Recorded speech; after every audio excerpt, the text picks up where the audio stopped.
বাংলাদেশে যে কোনো সময় বা শীঘ্রই 5 আগস্টের মতো আরেক যুগান্তকারী ঘটনা ঘটতে পারে।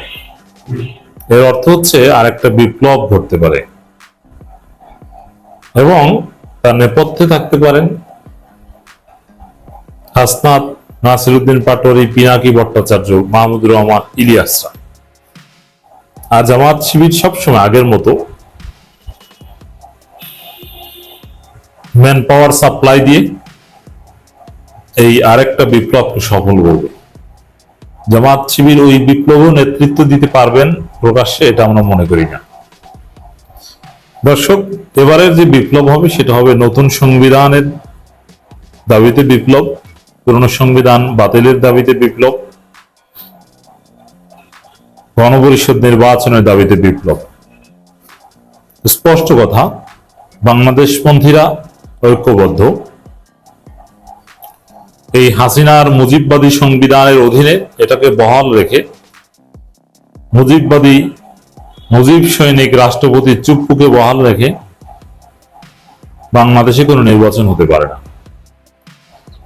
সংস্কার না করে কোনো পাতানো নির্বাচনে জাতি মানবে না। কি মনে করেন, এই চুপ্পুকে বহাল রেখে এই মুজিববাদী সংবিধানের অধীনে কোন সংস্কার না করে হাসিনার আইনে প্রতিষ্ঠিত গঠিত সিইসির নেতৃত্বে কোন ধরনের পরীক্ষা নিরীক্ষা ছাড়া একটা জুয়ার মতো, কি হয় কেউ জানে না, সুষ্ঠু নির্বাচনের কোনো সম্ভাবনাই নেই। একটা অস্থিতিশীল পরিস্থিতিতে একটা জাতীয় নির্বাচন হবে আর জনগণ আঙ্গুল চুষবে, এটা কি হয়? হবে না। মানে আরেকটি বিপ্লব হবে। এই যেমন আখতার একটা কথা বলেছে, বা টোটাল এনসিপি নড়েচড়ে বসেছে, নতুন সংবিধানে বাধা দিলে রাজপথে নামতে 1 সেকেন্ডও লাগবে না, এই রাষ্ট্রপতিকে বাতিল এবং গ্রেপ্তার। তারপরে সেই সরকার দ্রুত গণপরিষদ নির্বাচন দিবে, নতুন সংবিধান গ্রহণ করবে, সংস্কার করবে, জাতীয় নির্বাচন দিবে।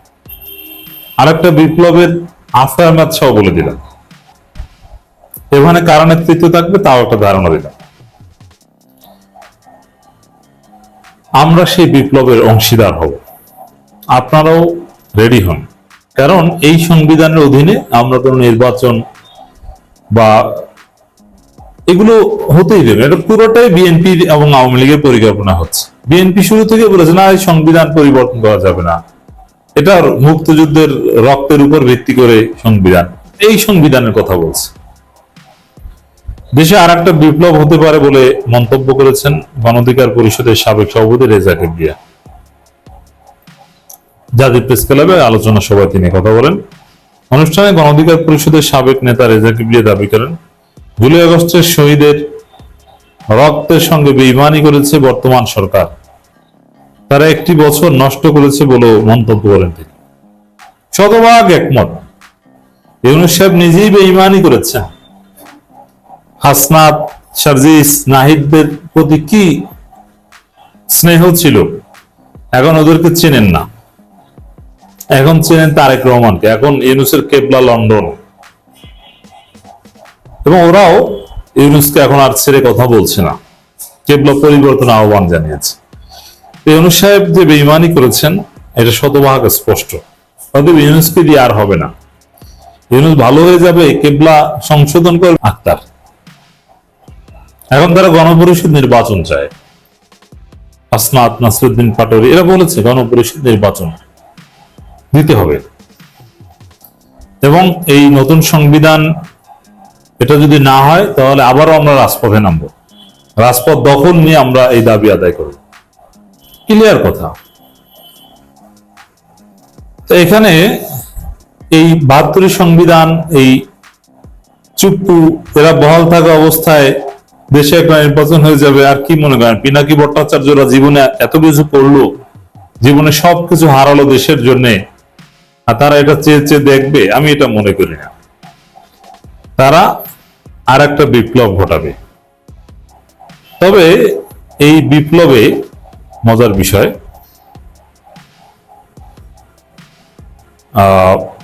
নেতৃত্বে থাকবেন নতুন কেউ, এবং আরেকটা বিপ্লব যে হতে যাচ্ছে সুন্দর করে তার আলামত দিয়েছেন ডক্টর রেজা কিবরিয়া। রেজা কিবরিয়া এখন রাজনীতিতে নাই, কিন্তু তিনি রাজনীতির একজন অবজারভার তিনি ছিলেন। তিনি বলছেন দেশে আরেকটা বিপ্লব হতে পারে। রেজা কিবরিয়া পারফেক্টলি গেস করতে পেরেছেন দেশে আরেকটা বিপ্লব হতে পারে, আরেকটা 5 আগস্ট হতে পারে, যে 5 আগস্টের ফলে এই সংবিধান বাতিল হবে এবং একটা বিপ্লবী সরকার বা একটা জাতীয় সরকার গঠিত হবে, চুপ্পুকে সরিয়ে দিয়ে গ্রেপ্তার করা হবে। এই 2-3টা ঘটনা ঘটলেন, একটা জাতীয় সরকার বা বিপ্লবী সরকার, এই সংবিধান বাতিল, এরপরে জুলাই সনদ করতে চাচ্ছে ডক্টর ইউনূস, আর জুলাই ঘোষণাপত্র ওই বিএনপির কথাই করেছে, এটা তো স্পষ্ট হয়েছে, এটা নিয়ে অনেক আলোচনা করেছে। তিনি আরো বলেন আমরা যখন ঐকমত্য কমিশনের 2য় দফার বৈঠকগুলো শুরু করি তখন সংস্কার প্রস্তাবনার কমিশন যেভাবে উপস্থাপন করেছে ঠিক সেভাবে যেন গ্রহণ করা হয় এবং রাজনৈতিক দলগুলোর মধ্যে মতৈক্য তৈরি হয় সে ব্যাপারে কমিশন জোর প্রচেষ্টা লক্ষ্য করছে। কিন্তু যখনই সংস্কার প্রস্তাবগুলো বাস্তবায়নের বিষয় উত্থাপন করে কমিশনের তাদের চাপে পড়ে যেন ম্রিয়মান হয়ে গেছে। এর মানে সব জায়গায় মূলা ঝুলাচ্ছে যে হ্যাঁ ঠিক আছে এইটা হবে আমরা মানলাম, নোট অফ ডিসেন্ট দিল মানলাম, বা ঠিক আছে নোট অফ ডিসেন্ট উঠিয়ে নিলাম, কিন্তু বাস্তবায়ন করা হবে না, ওইটা পরবর্তী পার্লামেন্ট। এর মানে বাস্তবায়নের মূল্য ঝুলিয়ে রাখলে ওটা বাদ দিয়ে দেওয়া যাবে। বাদ দিলে বিএনপি আপনি আইনগতভাবে ধরতেও পারবেন না, কারণ কি তারা পার্লামেন্টে বিল উত্থাপন করবে, তারপরে বলবে যে পার্লামেন্টে পাস হয়নি, এখন আমরা কি করব।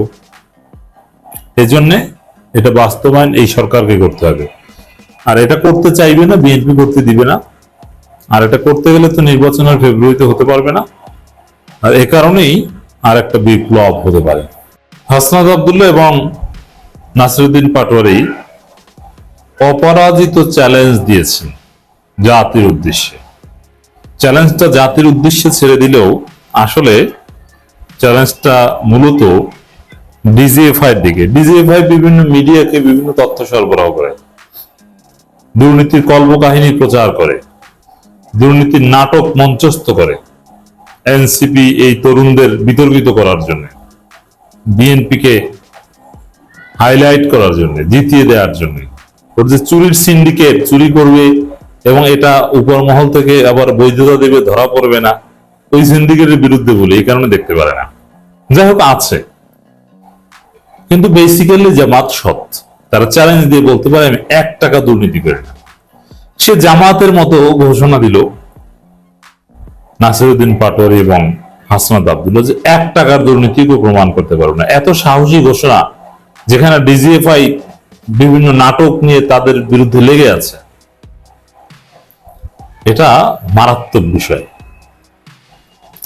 অর্থাৎ ডিজিএফআই এর সাথে হাসনাত এবং নাসিরের একটা খেলা চলছে, একটা গেম চলছে, জিরো সাম গেম চলছে।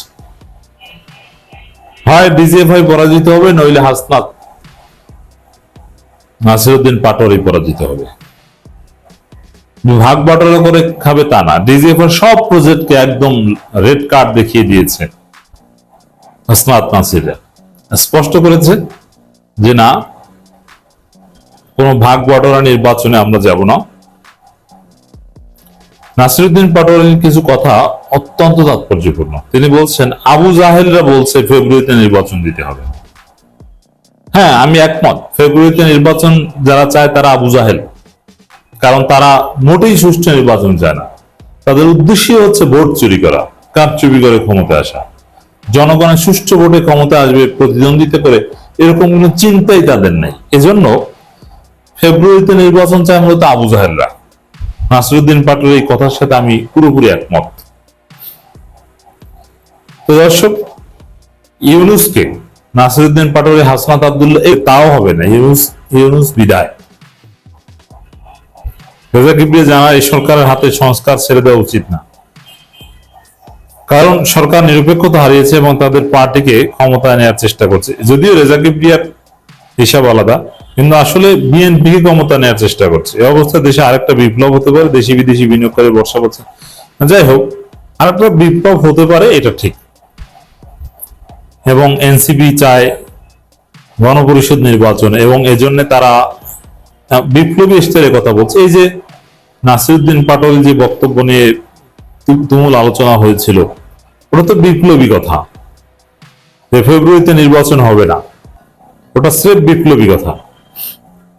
তো এই টাইপের কথাই আখতার সাহেবরাও বলছেন। নতুন সংবিধান প্রণয়নকে বাধাগ্রস্ত করলে রাজপথে নামতে 1 সেকেন্ডও লাগবে না। মানে নতুন সংবিধান প্রণয়ন এটা অনিবার্য হিসেবে ধরে নিয়েছে, অথচ এটা বিএনপি কিংবা এই সরকার কল্পনাও করে না। আখতার হোসেন বলেন, এখন পর্যন্ত জুলাই সনদের ফাইনাল মতামত পায়নি, এই বিষয়ে ইউনূস সরকার পাশ কাটিয়ে গেছে। জুলাই সনদের খসড়া এসেছে, কিন্তু তারপর ওইসব জুলাই সনদ ঘোষণাপত্রে আমাদের মুক্তি নেই। আমাদের মুক্তি হচ্ছে গণপরিষদ নির্বাচন, নতুন সংবিধান। হ্যাঁ, জুলাই সনদের যে নতুন সংবিধান বা নতুন যেসব বিষয় বলা হয়েছে, সংবিধানের যেসব পরিবর্তনের কথা বলা হয়েছে, এগুলো গণপরিষদ নির্বাচনের মাধ্যমে গ্রহণ করা হোক। এগুলো গ্রহণ বা বাস্তবায়নের আগে কোনো নির্বাচন হবে না। তিনি আরো বলেন, শেষ দিনের আলোচনাতে উপস্থিত রাজনৈতিক দলগুলোর পক্ষ থেকে আমরা সবাই কমিশনের কাছে জুলাই সনদ বাস্তবায়নের বিষয়ে রাজনৈতিক দলগুলোকে সঙ্গে নিয়ে যেন আলোচনা করা হয় সে বিষয়ে দাবি জানাই। রাজনৈতিক দলগুলোর সঙ্গে আলোচনা না করে শুধু একটি পক্ষের সঙ্গে বসে জুলাই সনদ বাস্তবায়নের বিষয়ে সিদ্ধান্ত যেন না হয় সে ব্যাপারে আমরা সেখানে বলেছি। এখন এক লাইনে কথা বলেন, সার্জিসরা আবার কিন্তু সেনাবাহিনী কিছুটা ভয়টায় পেয়ে চলে, অথবা কিছুটা আন্ডারস্ট্যান্ডিং এ চলে। সার্জিসদের অন্যদিক থেকে আবার ইতিবাচক দিক আছে। তো এখানে জীবন বাজি রেখে রাজনীতি করছেন, দেশ উদ্ধারে নেমেছেন এই হাসনাত আব্দুল্লাহ এবং নাসিরউদ্দিন পাটোয়ারি। প্রফেসর ইউনূসকে নাসিরউদ্দিন পাটোয়ারি আহ্বান জানিয়েছেন, হাসনাত তো এই আহ্বান জানিয়েছেন, কেবলা পরিবর্তন করে জনগণের দিকে সেজদা দেওয়ার আহ্বান। দেখেন, প্রথম কথা হলো সেজদা এটা শুধুমাত্র আল্লাহর জন্য, অন্য কারোর জন্য সেজদা হয় না। আল্লাহ ছাড়া অন্য যে কারোর জন্য সেজদা দেওয়া শিরক। এই জন্য সেজদার মতো এই বিষয়টা এভাবে পলিটিক্যাল ট্রলে না আনাটাই ভালো। লন্ডনে যে সেজদা দিয়ে ওহী নিয়ে এসেছেন, এটা প্রতীকী অর্থে বলেছেন। তারপর এটা যেহেতু একদম কোরআনের বা ইসলামের মৌলিক বিষয়, যদি বলা হয় আল্লাহর কাছে সবচেয়ে প্রিয় জিনিস তখন হচ্ছে সেজদা দেওয়া। সেজদার মাধ্যমে বান্দা আল্লাহ সবচেয়ে নিকটবর্তী। ইসলামের সবচেয়ে গুরুত্বপূর্ণ ইবাদত হচ্ছে সেজদা। নামাজের মধ্যে সবচেয়ে গুরুত্বপূর্ণ কাজ হচ্ছে সেজদা। সেই সেজদাটাকে আমরা এইভাবে পলিটিক্যাল ট্রলে না আনি, এটা মৌলিকত্ব মুসলমান হিসেবে আমরা ঠিক রাখি। যদিও এটা প্রতীকী অর্থে বলেছেন, আমরা জানি প্রতীকী অর্থে সবকিছু ব্যবহার করা ঠিক না। কেবলা পরিবর্তন করে জনগণের দিকে সেজদা দেওয়ার আহ্বান নাসিরউদ্দিন। এর অর্থ হচ্ছে ডক্টর ইউনূস লন্ডনে যে তারেক রহমান পায়ে সেজদা দিয়েছেন, তাজিমের সেজদা, এবং সেজদা দিয়ে তারেক রহমানকে প্রধান। এখন এই এনসিপি নেতা নাসিরউদ্দিন পাটোয়ারি এবং হাসনাত আব্দুল্লাহর বিরুদ্ধে ডিজিএফআই আটার মতো লেগেছে যে এদেরকে বিতর্কিত করতে হবে, কিন্তু পারছে না। আর হাসনাত নাসিরউদ্দিন পাটোয়ারিও জীবন বাজি রেখে ডিজিএফআই এর বিরুদ্ধে লেগেছেন।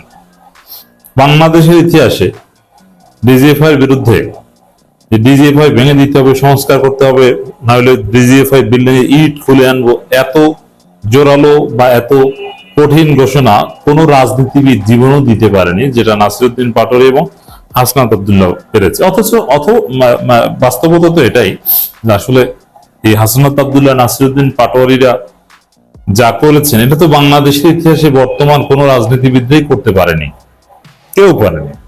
এই জায়গায় হাসনাত আব্দুল্লাহ এবং নাসিরউদ্দিন পাটোয়ারিদের বিরুদ্ধে ডিজিএফআই লেগে আছে, যে তাদের বিরুদ্ধে কোনো দুর্নীতির অভিযোগ আনা যায় কিনা, বিতর্কিত করা যায় কিনা। কিন্তু না, তারা একদম ক্লিন বলে তারা দাবি করেছেন, চ্যালেঞ্জ ছুড়ে দিয়েছেন যে আমাদের বিরুদ্ধে 1 টাকার দুর্নীতি কেউ প্রমাণ করতে পারবে না। হাসনাতও বলেছেন, নাসিরউদ্দিন পাটোয়ারি বলেছেন, 1 টাকার দুর্নীতি যদি কেউ দেখাতে পারবে আর জনসম্মুখে আসবে না, এত কঠিন ঘোষণা কেউ দিতে পারবে না। এটা জামাতের আমিরের মতো।